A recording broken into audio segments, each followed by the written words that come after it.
Hello everyone. इसमें हम लोग जो है ना दृष्टि का मॉक टेस्ट फर्स्ट का डिस्कशन कर रहे हैं। तो इसमें पहला क्वेश्चन था क्या कि which Buddhist text make reference to Ajatashatru meeting Gautam Buddha. तो ये वन लाइनर क्वेश्चन था और इसका आंसर क्या है? इसका आंसर है संपन्न फला सूत्र। संपन्न फला सूत्र, तो ये इसका आंसर है। फिर दूसरा था स्टेटमेंट वाला कि Kharavelas were the follower of Buddhist religion. वो गलत स्टेटमेंट था, इसका सही आंसर होगा जैनिज्म को फॉलो करते थे। खारवेला कौन थे? जो उड़ीसा साइड थे। और इसका पता किस में चलता है, मेन किस इंस्क्रिप्शन में पता चलता है? तो हाथी गुम्फा इंस्क्रिप्शन में इसका पता चलता है। फिर थर्ड क्वेश्चन वाज कि under the permanent settlement the जमींदार किस तरह से फंक्शन करते थे। तो जमींदार जो है ना एक्चुअली रेवेन्यू कलेक्टर के तौर पे फॉलो करते थे। तो इसका आंसर होगा a revenue collector on behalf of the British government. फिर तीसरा क्वेश्चन था who were involved in the establishment of Asiatic Society of Bengal. तो इसमें ऑप्शन में ए बी सी ये तीनों थे और D more than one of the above. तो इसमें मेनली सब विलियम जोन्स के नाम से जानते थे, लेकिन ये दोनों भी उससे रिलेटेड थे एशियाटिक सोसाइटी ऑफ बंगाल से। William Jones, Henry Thomas Colebrooke and Nathaniel Halhed. तो इसका more than one of the above हो जाएगा।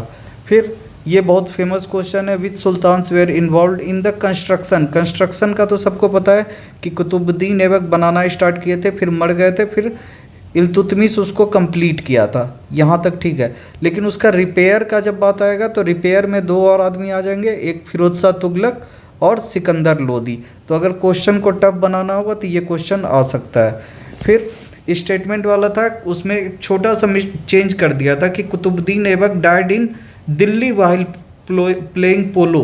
तो ये थोड़ा सा गलत ये था कि वो दिल्ली में नहीं लाहौर में उसका डेथ हुआ था। कुतुबुद्दीन ऐबक स्लेव डायनेस्टी के फाउंडर, वो उसका कहाँ पे डेथ हुआ था? लाहौर में।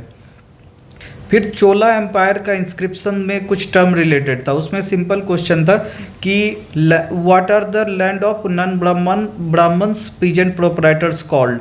तो उसमें चार ऑप्शन था, उसमें उसका आंसर हो जाएगा वेलान वगई। वेलान वगई में साउथ में तमिल में वेलान मतलब होता है फार्मर्स, किसान, इसीलिए वेलान वगई जो मतलब लैंड ऑफ जो नॉन ब्राह्मण किसान है ना उसके लैंड को वेलान वगई बोला जाता था। फिर जो राजा जो ब्राह्मण्स को डोनेट करते थे, सिंपल है, ब्राह्मण को डोनेट करने वाला ब्रह्मदेव। फिर साला SHALA, तो साला पाठशाला से, तो ये लैंड डेजिग्नेटेड फॉर स्कूल्स। फिर देवदान जो कि देव को दान कर दिया, land donated to temples. Illogical है ये तीनों। बस वेलान वगई का आपको याद करना पड़ेगा कि वेलान तमिल में फार्मर्स को बोलते हैं, तो वेलान वगई क्या हो जाएगा? लैंड ऑफ नॉन ब्राह्मण पीजेंट प्रोपराइटर्स। और पल्ली छंदम, पल्ली जो है ना जैन को बोलते हैं पल्ली छंदम।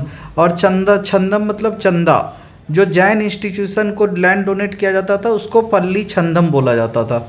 ठीक है, तो ये आपका चोला एम्पायर का कुछ इंस्क्रिप्शन का नाम आप याद कर लीजिए। फिर in the Mughal administration term जब्त, जब्त किसको बोला जाता था, क्या चीज़ से रिलेटेड था? तो जब्त जो है ना अकबर का नवरत्न राजा तोडरमल का था। वो क्या था? A method of land revenue assessment system, जब्त सिस्टम, जब्ती सिस्टम। फिर ड्यूरिंग शेरशाह सूरी, शेरशाह सूरी के टाइम में क्वेश्चन ये था कि the village headman responsible for maintaining order and assisting administration, उसको क्या बोला जाता था? तो उसका आंसर है मुकद्दम। मुकद्दम जो है ना विलेज के हेड भी होते थे, मुखिया टाइप के, उसको। और उसमें सिस्टम क्या था शेरशाह सूरी का एडमिनिस्ट्रेशन का? सबसे ऊपर एम्पायर होगा, फिर सरकार होगा, फिर परगना होगा, फिर विलेज होगा। ठीक है, फिर और चोला एम्पायर के एडमिनिस्ट्रेशन पे है तो एम्पायर, मंडलम, वलनाडु, नाडु और कुर्रम। कुर्रम विलेज लेवल को बोलते हैं। ठीक है, कुर्रम विलेज लेवल को बोलते हैं। वलनाडु से ही आपका तमिलनाडु, वलनाडु, तो वो तमिल साइड का हो गया। और जो विलेज का जनरल असेंबली को बोला जाता था UR, उड़।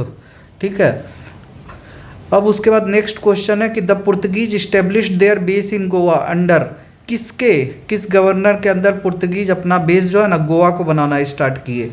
तो वो थे अल्फांसो डी एल्बेकर्क। ठीक है, तो ये तो कॉमन क्वेश्चन है, इजी क्वेश्चन है, ये तो याद होना चाहिए। फिर author of Buddhist text, Buddhist किताब विशुद्धि मार्ग के राइटर कौन है? तो ये श्रीलंकन राइटर बुद्ध घोष ने ये किताब लिखा है विशुद्ध मार्ग। ये थेरावाद के बारे में लिखा हुआ, थेरावाद एक टाइप है उसके बारे में लिखा है, और बुद्धिस्ट ट्रेडिशन के बारे में ये किताब है विशुद्धि मार्ग, भगवान बुद्ध, बुद्ध घोष। ठीक है।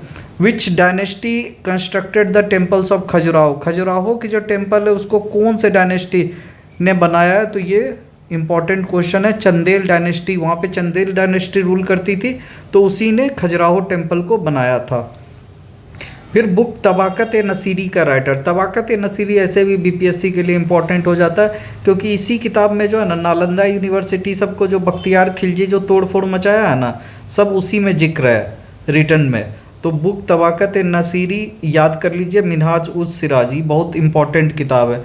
और मैचिंग में भी अगर एक मैच हो गया तो आपका बाकी सब मैच हो सकता है, ठीक है। फिर जो earliest Jain literature was originally compiled in which language, जो अर्ली जैन लिटरेचर था वो किस में कंपाइल, किस में लिखा गया था, तो वो अर्ध मगधी, ऑब्वियस बात है पटना रीजन साइड, तो अर्ध मगधी हो जाएगा।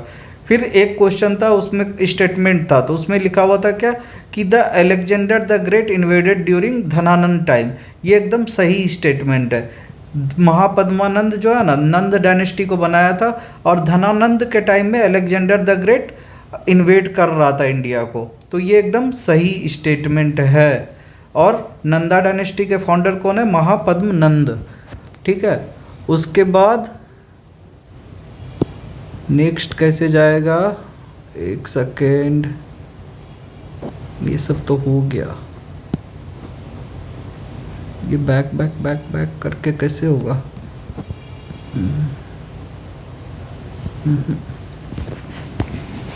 हाँ पद्मानंद, अब नीचे कैसे जाएगा, ओके नीचे आ गया। कहाँ तक पहुँच गए थे, Alexander the great invaded during Dhanananda time, ये एकदम सही स्टेटमेंट है। फिर किस अशोकन इंस्क्रिप्शन में, there is only one Ashokan inscription जिसमें लिखा हुआ है अशोका को कि वो किंग ऑफ मगध है। क्वेश्चन आराम से पढ़ लीजिए, Alexander the great in which Ashokan inscription is the only one in which Ashoka explicitly describe himself as the king of Magad, जिसमें कि एकदम खुल के लिखा हुआ है कि अशोका किंग ऑफ मगध। तो ये भबरू एडिक्ट राजस्थान में है, बैरात में, बैरात जगह का नाम है, भबरू एडिक्ट, आप फेमस सुनेंगे। भबरू एडिक्ट को एक याद कर लीजिए कि भबरू एडिक्ट में ही लिखा हुआ है पियादासी राजा मगध, अशोक को पियादासी भी बोलते थे, और उसमें ही लिखा हुआ है बस राजा मगध, मगध का राजा। तो ये इंपॉर्टेंट क्वेश्चन है। फिर नेक्स्ट क्वेश्चन कि उसमें स्टेटमेंट था कि 7-fold division of Mauryan society was written in Indica book, तो ये एकदम सही स्टेटमेंट है। इंडिका मेगास्थनीज में बोला गया है कि चंद्रगुप्त मौर्य के टाइम में सोसाइटी का 7 डिवीजन थे, 7 टाइप के लोग रहते थे, ओके। उसके बाद एक बिहार का मिसलेनियस आ जाएगा कि मतलब छोटा डाटा है कि ऑथर ऑफ बुक राजनीति रत्नाकर, जैसे एक बहुत फेमस बुक अर्थशास्त्र कौटिल्य का है ना, वैसे मिथिला रीजन में ये किताब बहुत अभी इम्पोर्टेंट हो गया, राजनीति रत्नाकर। तो ये चंदेश्वर ठाकुर है इसके राइटर, वो क्या थे, minister in Mithila Karnataka kingdom, Karnataka पढ़े होंगे मिथिलांचल रीजन में। इसमें वही जो अर्थशास्त्र में लिखा हुआ उसी तरह का Sanskrit treatise on polity statecraft and law, ये लिखा हुआ है। उसके बाद ये करंट अफेयर्स का क्वेश्चन हो गया, as per world bank India share in global remittance. तो इंडिया का जो शेयर इन ग्लोबल रिमिटेंस सबसे अधिक है, इंडिया सबसे अधिक रिमिटेंट करती है, मतलब विदेश से अपने देश में पैसा भेजती है अपने रिलेटिव सबको, सबसे अधिक इंडिया भेजती है, फिर मैक्सिको भेजती है, फिर चाइना भेजती है, और उसमें इंडिया का शेयर जो है ना अप्रोक्सीमेटली 15% है, ठीक है। फिर ये 2 रिपोर्ट याद होना ही चाहिए, बहुत कॉमन है, यूपीएससी में आ भी चुका है कि ये रिपोर्ट कौन कौन लाती है। तो global economic prospect report world bank लाती है, और world economic outlook IMF international monetary fund लाती है। तो ये 2 मिनिमम याद कर लीजिए। फिर एक मिनिस्ट्री ऑफ एग्रीकल्चर का भी प्रोजेक्ट विस्तार चल रहा है। प्रोजेक्ट विस्तार में क्या है, इसका full form virtually integrated system to access agriculture resources, मतलब ऑनलाइन अगर आपको एग्रीकल्चर के बारे में कोई भी इन्फो चाहिए तो प्रोजेक्ट विस्तार के अंदर आपको प्रोवाइड कराया जाएगा, ठीक। फिर वर्ल्ड ग्लेशियर डे कब मनाया जाता है, तो उसमें डेट पूछ लिया था। तो world glacier date, glacier date सबसे खास बात यह है कि वो समर इक्विनॉक्स डे को मनाया जाता है। 21 मार्च को समर इक्विनॉक्स होता है ना, तो उसी दिन को वर्ल्ड ग्लेशियर डे मनाया जाता है। और ये इनिशिएटिव किसके द्वारा लॉन्च किया गया? UNESCO and world meteorological organisation के द्वारा किया गया है। मेनली इसमें world glacier day, summer equinox याद रहेगा 21 मार्च तो बन जाएगा। ठीक है, इसमें करेगा क्या कि ग्लेशियर को लेके आपको मतलब और बताया जाएगा कि ग्लेशियर क्यों इम्पोर्टेंट है। ये है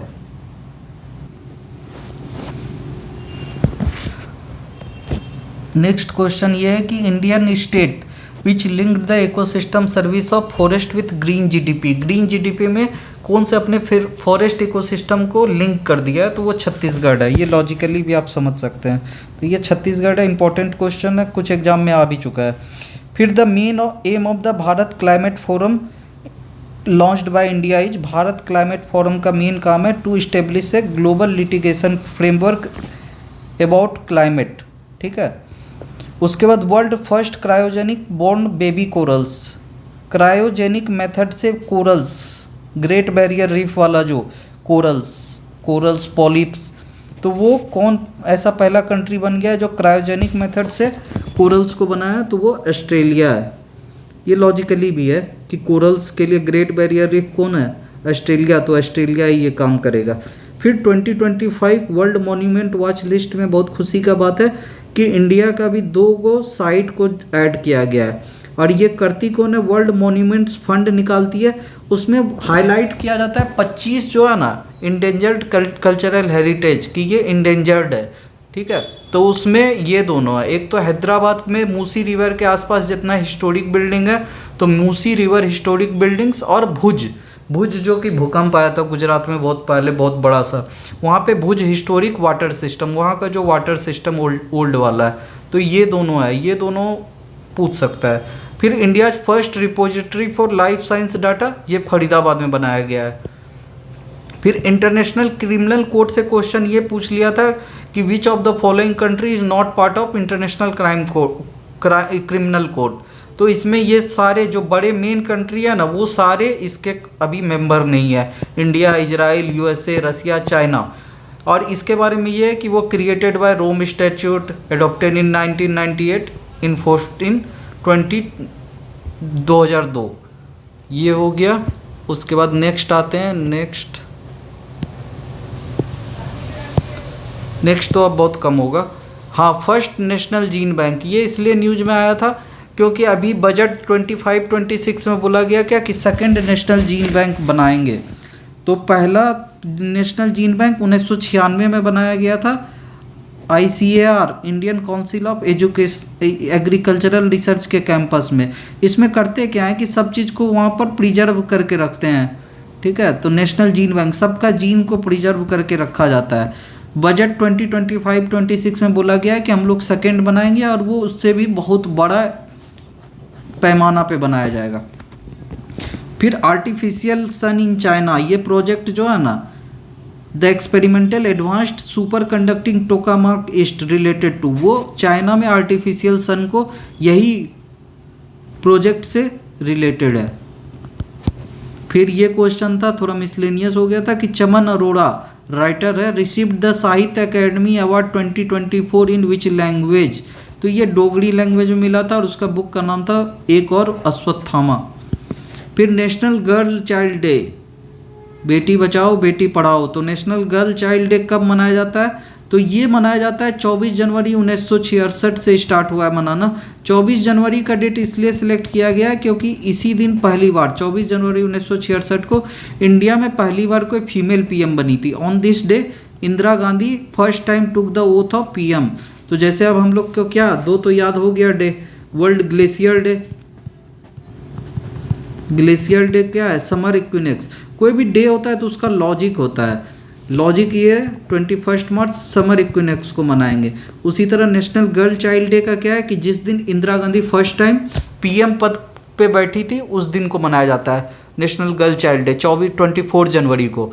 ओके, फिर ये बहुत इंपॉर्टेंट क्वेश्चन है, Indian navy first AI enabled warship. अभी सब जगह AI का चर्चा है, तो ये पूछा जा सकता है कि INS सूरत जो है ना, इंडियन नेवी शिप सूरत, ये इंडिया नेवी का पहला है ना जो कि AI इनेबल्ड वारशिप है। फिर क्वेश्चन पूछा था क्या कि बंगाल के एग्रेरियन स्ट्रक्चर मतलब एग्रीकल्चर स्ट्रक्चर में अधियार्स कौन है। अधियार्स नाम से ही पता चलता है आधा। अधियार्स मतलब वैसा किसान जो कि काम करेगा जमींदार के पास और आधा अपने पास रखेगा, आधा जमींदार को दे देगा। और बंगाल में जमींदार को जोतेदार बोलते थे और जो उसके नीचे काम करते थे बटैया पे उसको बोलते थे अधियार्स। Sharecroppers who cultivated land and shared a portion of the produce with the landlord.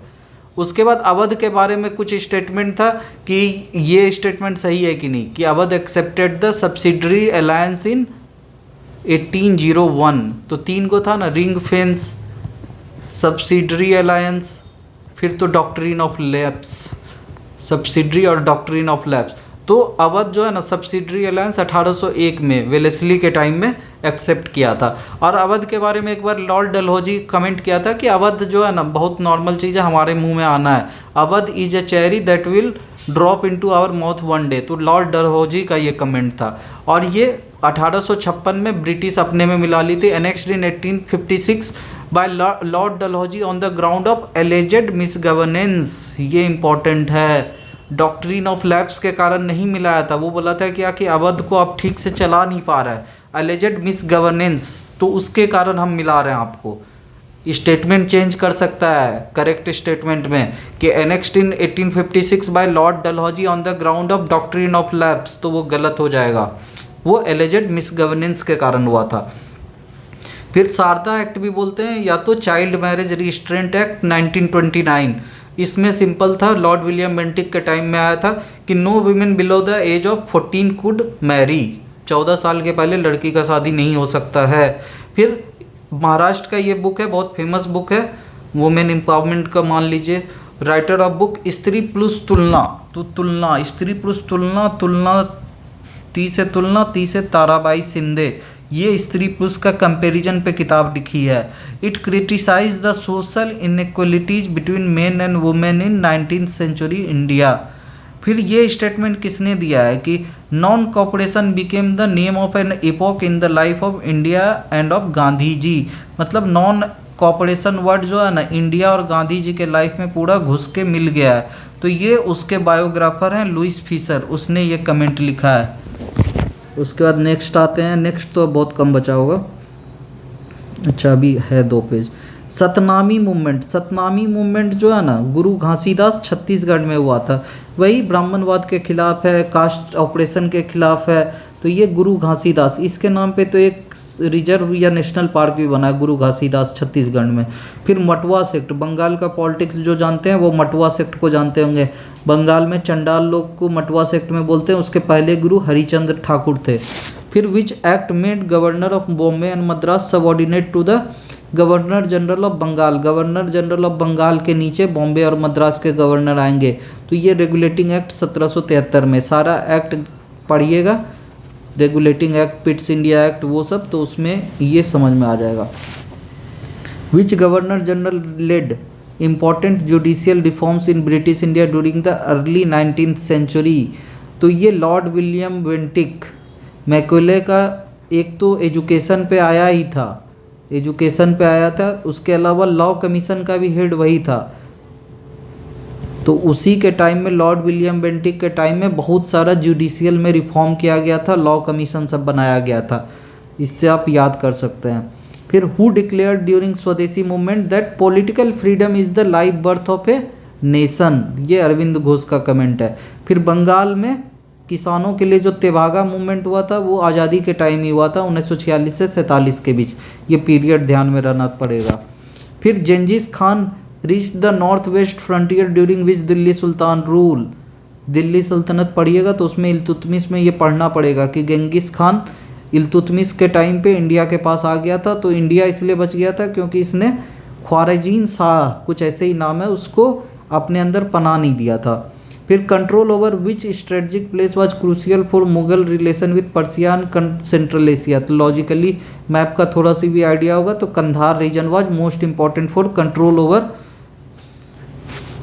Control was a strategic place. Okay. फिर which rulers fought with Mohammad Ghori, Mohammad Ghori के साथ कौन कौन फॉट किया है, तो पृथ्वीराज चौहान और जयचंद तो सबको पता है। उसके बाद चालुक्य और काठियावाड़ का जो फाउंडर था मूल राजा टू, उसका भी इससे फाइट हुआ है। फिर खजुराहो में एक महादेव शिव शंकर भगवान का टेम्पल है, द कंदारिया महादेव टेम्पल, वो कौन बनाया है, तो वो ऑब्वियसली चंदेल डायनेस्टी, खजुराहो में सब चीज़ किया है तो चंदेल डायनेस्टी के ही राजा ढंग देव ने ये बनाया है। बहुत मिसलिनियस हो गया। कुव्वत-उल इस्लाम के इंस्क्रिप्शन में किस राजा के बारे में लिखा गया है कि he is the sultan chosen by God and described as possessing the qualities of Moses and Solomon, तो अलाउद्दीन खिलजी के बारे में लिखा गया है। फिर Mahmud of Ghaznavi was a contemporary of, तो ये राजेंद्र चोला, फॉरेनर इन्वेजन में जो आए थे, मुस्लिम इन्वेजन में सबसे पहले कौन, मोहम्मद बिन कासिम। फिर लूटने के लिए गजनवी आएगा, फिर गौरी आएगा और गौरी फिर कुतुबुद्दीन ऐबक को छोड़ देगा तो गुलाम डायनेस्टी यहाँ पे स्टार्ट हो जाएगा। तो उसी में गजनवी जब अटैक कर रहा था तो उसके टाइम पे कंटेम्प्रेरी कौन था, कंटेम्प्रेरी कौन था, एक सेकंड क्या हो गया,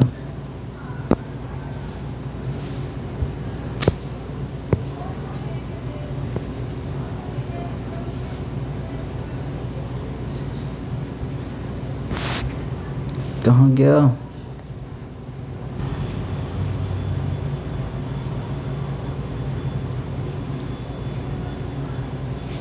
तो महमूद ऑफ गजनवी का कंटेम्प्रेरी चोला का उस टाइम पे राजेंद्र चोला, दोनों सेम टाइम पे एग्जिस्ट कर रहे थे। फिर मेडिएवल इंडियन ट्रेड में पर्शियन टर्म ओरांग, ओरांग किसके बारे में है, तो वेयर हाउस को उस टाइम पे ओरांग बोला जाता था, a warehouse where goods were collected before sale. फिर composer of the famous Tamil epic Silappatikaram, ये प्रिंस इलांगो एडिगल, वो कौन थे, चेरा के ब्रदर थे, सेंगुतवन के, यहाँ तीन था ना, चोला, चेरा, पांड्या। चोला का फाउंडर कौन था, इलारा, और इसका मोस्ट फेमस किंग कारिकाला। फिर चेरा के कौन थे, उद्यान जनरल, और सेंगुतुवन। तो इसी का ब्रदर जो है ना प्रिंस इलांगो एडिगल, ये बहुत फेमस तमिल एपिक है, इसके बारे में लिखा है। और इसका शॉर्ट में नाम, ये भी इंग्लिश में नेम ये है, the tale of an anklet, कि कैसे एक एंकलेट के लिए पूरा मदुरई को बर्न कर दी थी एक क्वीन। इसके बारे में पढ़िएगा, बहुत इंटरेस्टिंग किताब है, बहुत फेमस तमिल का एपिक है। फिर प्रार्थना समाज, ब्रह्म समाज से इंस्पायर होकर प्रार्थना समाज बनाया गया था, कहाँ पे, महाराष्ट्र में 1867 में। तो ईयर पूछ लिया था कि प्रार्थना समाज इस्टेब्लिशमेंट ईयर, प्रार्थना समाज इस्टेब्लिशमेंट ईयर, तो ये 1867 में फेमस आत्मा पांडुरंग ने किया था। और इससे प्रार्थना समाज से एमजी राणा डे भी रिलेटेड रहेंगे, लेकिन इसके फाउंडर कौन थे, आत्मा पांडुरंग, और ये इंस्पायर्ड बाय ब्रह्म समाज ऑफ बंगाल। तो बस इतना ही है, मिलते हैं नेक्स्ट वीडियो में। Thanks, bye bye and take care.